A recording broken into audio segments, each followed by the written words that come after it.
Yo guys, how's it going? It's me, Hokkyoku. So, I was gonna start this video off by, talking about Rita and going all, and what I would have said would be like, oh, Rita so hot, Rita so seggsy, ooh, segs. Just wanna, segs, and, lots of more segs, so whatever. That's what I would have said, but I will not say that because yeah, that's just all a joke pretty much. Really, that just kind of became a running joke for me just being an absolute degen on my friend's Twitch chat. And yeah, I think I'm probably gonna stop doing that because yeah, there's been a lot of stuff I've been thinking about recently, and I don't think that that kind of stuff is the best way to live my life, you know? Brings me to the topic of this video. It's basically going to be on Catholicism and anime. So, now that Lent has actually started, basically yesterday for me,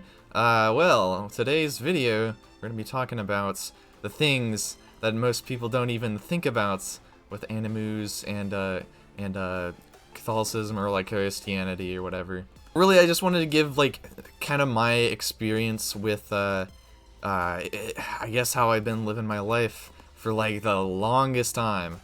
And really I wanted to talk about this because I am a pretty big anime fan. I do collect a lot of like Blu-rays and whatnot. I've got like tons and tons of shows. Not too many degen shows, but because I don't really like the degen shows, which I will talk about a little bit later. I really wanted to actually focus in on Catholicism and anime, and if it's basically like holding me back, I would say, from being like a Christian, you know, and actually like giving my whole life up to Jesus Christ.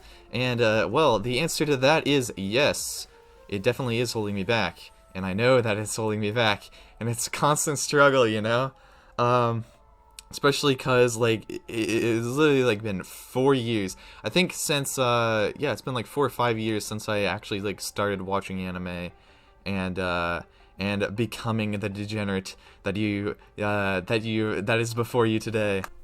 But so yeah, so my first anime was actually Fairy Tail, and yeah, that came at about a time where I was like, hey, this is so cool, you know, and whatnot. So that's pretty much what happened with that. That was my first anime. Got me very, very much addicted, I would say. Not honestly, like if I even try to say I'm not addicted, it's just gonna be like, yeah, you're a hypocrite, and I know I'm a hypocrite by far. Like I've watched tons of animes. Pretty much I only watch the good ones, not the just the crummy like trash animes that everybody talks about. But I do know about them quite a bit. Actually brings me to the topic of my dress-up darling, the hottest trash anime of all time, I would say. And I'm not even gonna try to watch this show because I just know that it's like, oh my gosh, like just from the thumbnails I see on YouTube, I'm like, bro, this is the biggest trap I've ever seen. And so I just avoid this at this point because I really don't want to fall into that kind of stuff again, you know? Because my struggle with anime is definitely from more of a, like, I would say lust standpoint. It's definitely been extremely challenging, especially because you know how with all the waifus and that kind of culture around, like, oh my gosh, this is the new waifu from the show, wow, oh my gosh, wow, yeah, that kind of stuff, you know. Well, that's honestly kind of messed up, I guess, like my life in a way, you know? Because it's like honestly extremely hard to actually connect with someone or like actually like dedicate yourself to someone if you have such a cancer as it's just such a it's like in my heart I'm like, I don't want this to go down that certain way, but I just get drawn in so easily, and it's definitely a very, very big struggle. But so that brings me to Catholicism, because like pretty much going into college I was like, I'm just gonna give up, you know, on trying to like degrade myself about like liking anime and whatnot, or being such a degenerate, you know? I was such a degenerate back then, and I guess I still am. Nothing's really changed, but something is changing though, and that's honestly kind of cool, you know. I basically went into college and I was like, whatever. I don't really care too much. I'm just gonna live my life how I want to live it. But then I started going to like masses and stuff because my roommate, my friend, actually like invited me. We were like friends in high school also. He started inviting me to masses, and so I kept going, you know.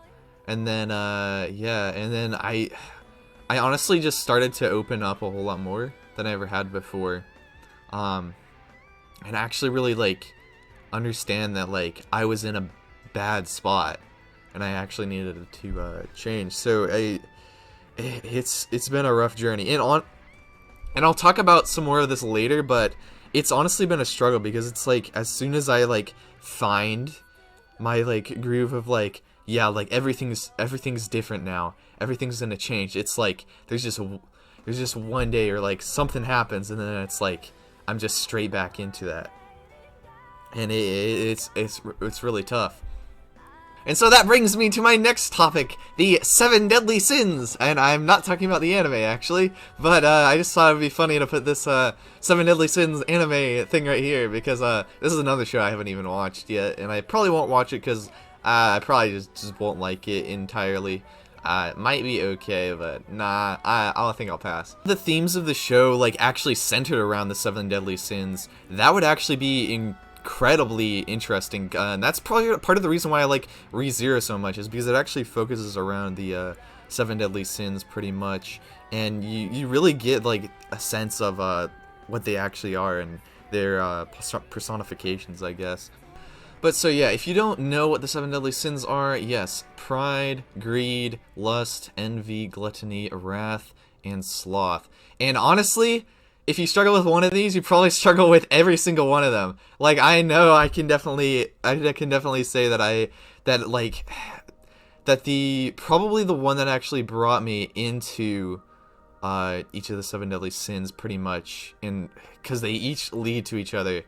It definitely started with lust, because it was actually like more so of a perversion, I would say, of like my actual true self, because honestly, I deeply care about everything. At least I would like to think I do, but my actions say different quite often. So that honestly kind of leads to other things like envy, because it's like, this is one point, like I've never had a girlfriend or anything, and honestly that was because I was like, oh yeah, I don't need a girlfriend if I've got my anime waifus, you know? That's how it works. But yeah, honestly that leads to envy, because it's like whenever now I struggled a long time with seeing like other people in like happy relationships and that kind of stuff. It definitely stings a lot. And like honestly, it could end up leading to like jealousy and stuff, and I have struggled with stuff like that in the past. Then envy, of course, leads to greed, which makes you even more like, oh yeah, we gotta get that. It's like you become so greedy over something that you expect that you like deserve to have, and that kind of stuff. Like, I honestly don't deserve anything. Like I literally don't even deserve to be alive, but here I am. So second point on here, it says covetousness. That's definitely something I struggle with also, because it's like I can be a possessive person, but I'm also the kind of person that's just like that, like does value like freedom, and it really pains me to think of it honestly actually like kind of angers me to see other people that are like not free, you know, kind of Eren Yeager-esque, you know, but not quite like that. Definitely greed and covetousness. It's like I'm very possessive of like my worldly possessions and stuff, but honestly, it's like there's a few things that I do care about that definitely I can become greedy over, and there's definitely a few things that I can be greedy over. Like, and I'm definitely not the most charitable person either. Like, I try to give, but honestly, it's usually selfish gifts, and that's really what I want to change. Greed, and that kind of leads to anger and wrath, because it's like, if you're like angry about like not getting what you want, that really can kind of like spiral down into anger and wrath. And then also becomes pride, because if you're pride, or you're like vain about all your stuff, you're like, whoa, I'm so cool, I'm like the coolest person here, everybody's not cooler than me. Honestly, I don't think I'm not cool. I don't think I'm that cool. Really, I don't try to be prideful about any of my stuff, but there's certain times where I like find myself actually being prideful over like certain things, or being like, oh, I'm not going to help this person, or like even like say hi to them, or like try to really talk to them if I'm like thinking like, oh yeah, like I don't know. And it's extremely hard, because it's like, especially with Catholics being like kind of a minority, especially also being like conservative also, and a Republican, it's like it's definitely very hard. It's like I have a sense of pride about like thinking that I'm in the right, you know, all the time, and that's definitely very self-righteous. And I really don't try to be self-righteous, because I really have to be more compassionate, I would say, to other people, and try to like either like help them understand like actual logic behind the stuff more so. But honestly, that also leads into sloth, because I honestly am an extremely slothful person. Like sloth, it's one of those things where it's like there's a fine line between being slothful and being patient. Being patient is waiting for the right moment to act, but being slothful is waiting for the last moment to act. And I definitely wait for the last moment to act at some on several occasions, and it honestly is definitely one of the things I struggle with the most, I would say. It leads to like gluttony, like just overindulging and stuff, and being like, oh yeah, I'll stop this later, and that kind of stuff. That links back into like lust and other stuff as well, because like it's just, it's like an appetite, and if you allow yourself to indulge in that and not like actually turn away, like you just fall in further and further in. Now I want to talk about these 7 heavenly virtues, and these are actually basically the opposites to all of those vices, as they would call them, the 7 deadly sins. Patience is the opposite of like sloth, or wait, diligence is the opposite of sloth. I guess they've got patience on here instead of wrath, because yeah, wrath, all of these are honestly very, very interlinked with each other. Same thing with like the 7 deadly sins. They're all they're all kind of different sides of the same like die, pretty much. But yeah, like definitely being mindful to all of these definitely really helps. Like being more humilitous, being more humble, showing kindness to others instead of being prideful, practicing chastity, and like actually making an effort to like turn away from, or like actually like have self-control, charitable, and not just being completely greedy.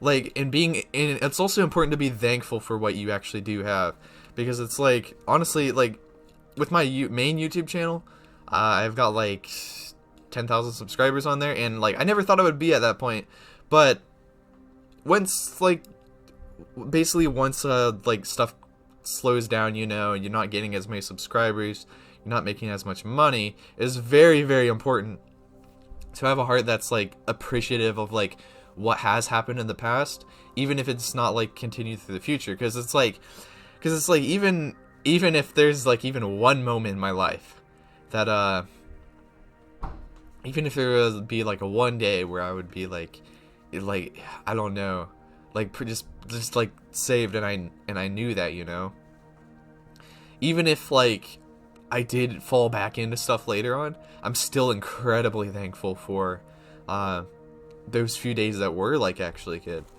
And really, it's like, honestly, looking at all of these like virtues and vices, it's like kind of giving an outline to actually what your soul actually is, or like who you actually are as a person, more so than who you portray as a person, or what you actually are, pretty much. Now that we've gotten a lot more of that kind of stuff out of the way, I kind of want to talk about the Garden of Sinners and the origin theories, or the origin kind of concept, where it's like each of the characters pretty much have like their certain like origin that, like, if they're actually aware of what their origin is, like it incredibly like affects their lives, you know, or like they can draw like power from it pretty much.